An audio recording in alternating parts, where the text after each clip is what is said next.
What I like about your style of fishing, Darryl, is it's quite simple and straightforward, and nowadays everyone seems to be faffing around with spods and bits of plastic and bags and all kinds of things, whereas you're sort of straight down the line, aren't you? And this carrier bag and what have you pretty much sums up you and bait, doesn't it? Yeah, boilies and sometimes boilies. Right? So you've got an easy stick, a catapult and some boilies, and you'd be happy to take that anywhere. Yeah, it suits the sort of fishing I do, that I'm generally looking to move on whatever's going on, and spotting a marker floating doesn't always go well with what I'm doing. So I tend to stick with boilies. Obviously I will try other things, but this is my first port of call when I'm going to a new venue. Right. When you say that spodding and marker floating don't sort of fit in with what you're doing, what do you mean by that exactly? Well, I'm tending to turn up at a lake and look to find the fish straight away, and rather than scare them off by marker floating and spodding, I'm looking for a quick bite instantly by putting one lead out there, maybe a couple of leads, and keeping everything disturbance down to a minimum. Right, okay. So these are activate boilies, aren't they? They are. 18 mil? Yeah. So when you turn up, I mean, I suppose it's venue dependent and how many fish you've got to go at, but most guys, I think, watching this, and myself included, a lot of people fish boilies and we fish one out the bag on a standard bottom bait rig, which is pretty much what you do, and we'll look at your rigs later. But your approach obviously must be a little bit different because you catch a lot more fish than most. So if you say, for example, most guys are turning up, they're putting out a marker float, something you don't do, and they're firing 50 baits around it and putting it on the alarm, would you put in 50 baits? Would you put them in a tightish area? I mean, try and tell us a bit more about how you're approaching this swim, for example, and how you're putting the bait in and why you're doing it.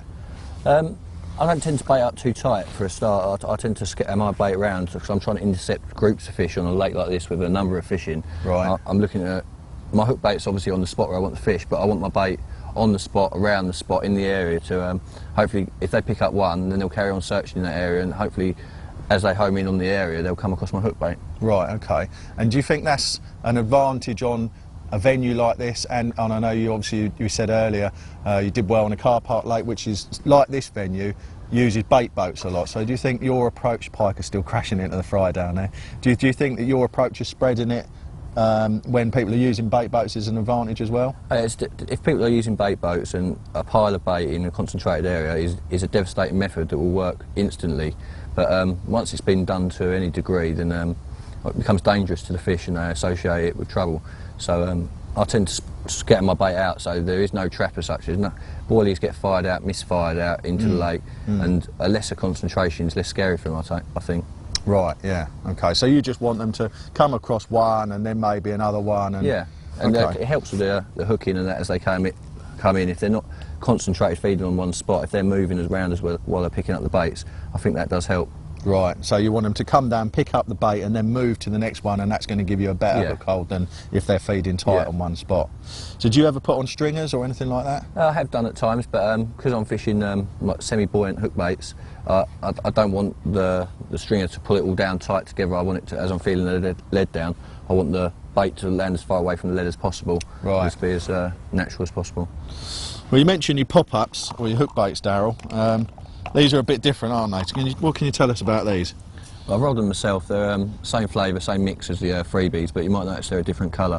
I've added quite a lot of white bait dye, more than probably normally would in a bait, but that's just that gives it a washed out look, and also it's more of a visual thing. So if I've got a lot of freebies out there, hopefully the visual factor will draw them to my hook bait quicker.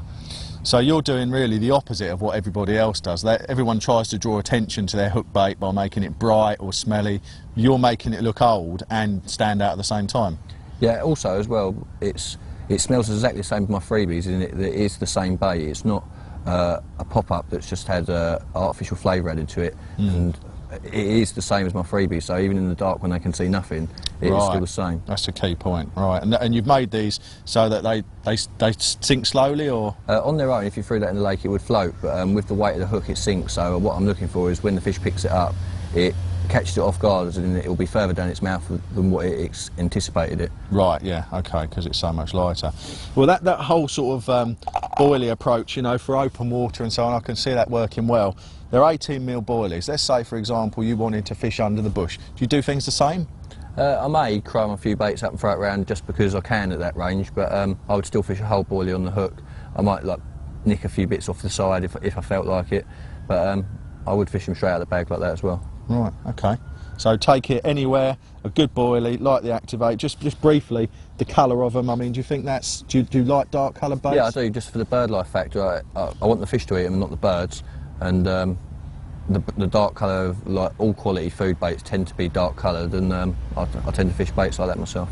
That's interesting with the birds. I noticed last night you were having a real mare, weren't you? Yeah, seagulls they just weren't happening. Like we have to wait until just on dark when they can't see them in the water. So you'll put, I mean, usually on a lot of lakes these days, you pick these up. These used to be bright yellow, didn't they? Yeah. Orange. Yeah, and they would come straight away. But so you'll use this sort of on dark and put your bait out, and it's harder for the birds to get.